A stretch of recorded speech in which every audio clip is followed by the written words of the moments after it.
Welcome to Conversations. I'm Suresh Kochatal.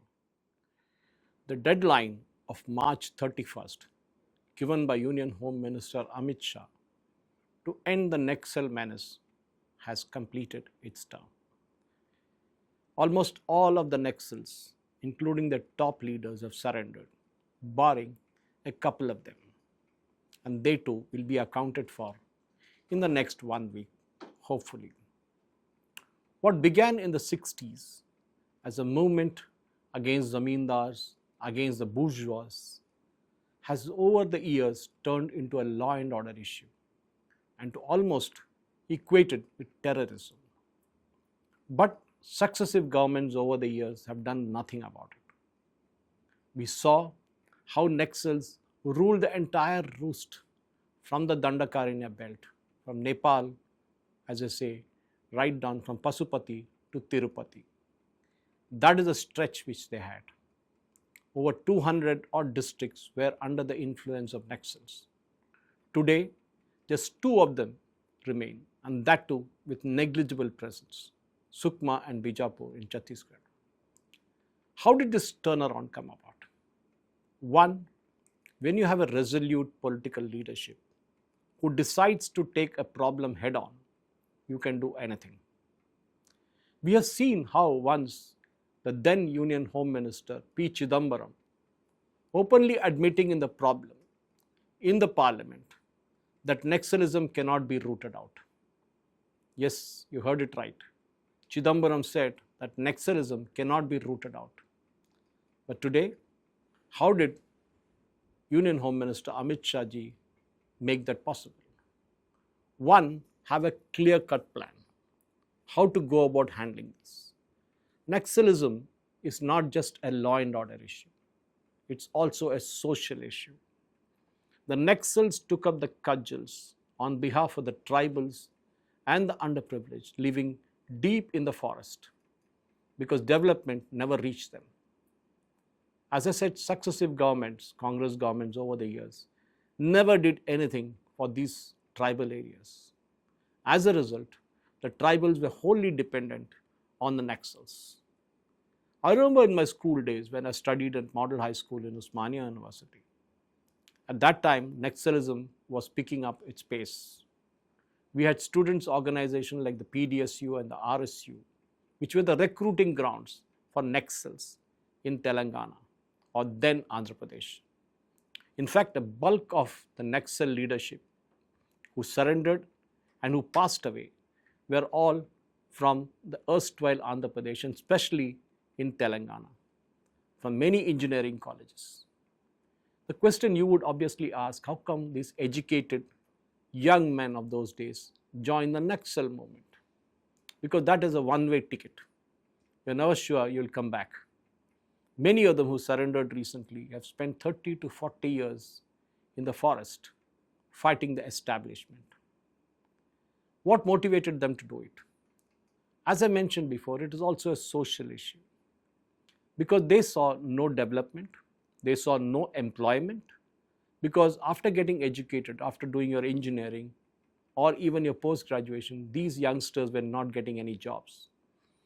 And then they saw a neighbor or a house a few 100 meters away, which is huge, a huge bungalow, where either a politician or a contractor or anybody for that matter with huge amounts of money building a 3-storied big bungalow, lots of servants, 5 to 6 cars, money like nobody's business. And this youngster was living in a hut with absolutely nothing. That is what motivated, that is what prompted the brainwashing of these young men into the Naxal movement. Then rest is history. What began as a small movement from the Naxalbari village in West Bengal soon metamorphosized into a full-fledged war, which saw countless number of security persons being killed. And that Dantewada massacre of more than 76 CRPF men was one of the worst. But what was worse was the celebration in JNU, celebrating the death of the CRPF soldiers. That showed that Naxalism is not just a problem in the rural areas. it's also a problem in the urban areas, where the proponents of this cause, so-called cause, try to take up and change the narrative. Over the years, I can quote numerous such examples, including in the Telangana area where I live in Hyderabad. People like Professor Varvar Rao, like Professor Kodandaram, Professor Hargopal, numerous others who espoused the cause of Naxals as a social problem. What the BJP government did since it came to power in 2014 is to take the development route into the villages. At one time, contractors were scared to lay roads. Politicians were scared to travel on those roads because of landmines. But the government kept up at it.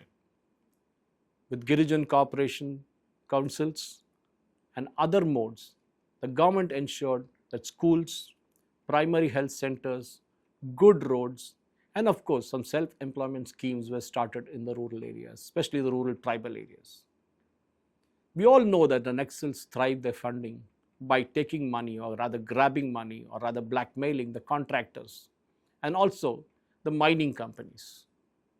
This problem is acute in the Andhra-Orissa border, AOB as they call it, in Chhattisgarh, in Jharkhand, Bihar, and of course like places like Gadricholi in Maharashtra. All these places saw huge amounts of money being funneled into the Naxal system. But over the years, after the government started putting development plans in place, the hold of the Naxals on the tribals started weaning away. Most of the surrendered leaders in the recent times who have given the interviews to media have spoken about this fact, that the entire concept of Naxalism, the Maoism as you can call it, had gone away because the moment the development came and the people saw the development in the tribal hinterlands, they realized that this is not a cause worth fighting for. Justice was there, it at least came to be at the doorstep. Food was available, employment was coming in a small way. All that changed. Many of you will recollect that the entire top leadership of Congress in the erstwhile Madhya Pradesh and now a part of Chhattisgarh, including Vidyacharan Shukla, were eliminated by the Naxals. Ajit Jogi escaped with the whisker of a teeth. All that did not prompt the Congress government to kind of change the system and go for development. They just kept going as a law and order issue. It's a debatable point as to what happens to the families of those brave Jawans who were killed at various points in time by the Naxals.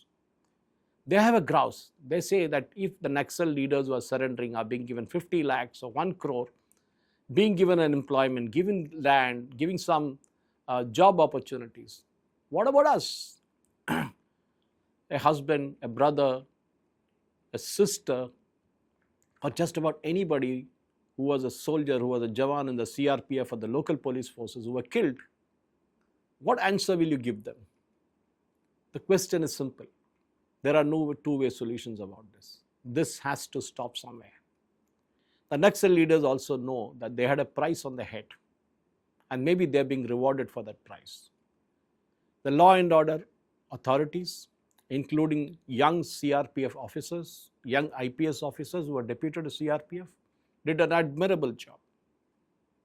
Be it the Cobra units, be it the Greyhounds of Andhra, Telangana, or the commando forces in Maharashtra. They all went out of the way, and we saw how Operation Kagar was the start of this entire process. Today, as the sun sets on the Naxal movement, the question that we need to ask ourselves is, will this come back again? Will the Naxal movement come back again? What will happen if the government stops development at the pace at which it is happening now? It needs to move forward at a faster pace. At the same time, you can't take big industries into the rural tribal hinterlands. There are certain industries, certain development that will be good enough for that areas. Small ones, medium-sized ones, without disturbing the environment and the tranquility of the place. End of the day, March 31st, 2026 will be a red letter day in the history of India. a day when finally, the Union government won over a movement that the late General Bipin Rawat called it as a 2.5 front war. The 0.5 was the Naxal movement that we were fighting, both the urban and the rural Naxals. While the rural Naxals may have faded away, the urban Naxals are still around. From the likes of Arundhati Roy to Sharjeel Imam and others, we still have them around. There are publications which do all this, which are funded by the Chinese, which propagate these theories. We need to tackle all of them, and that will take some time. Thank you for watching. Jai Hind.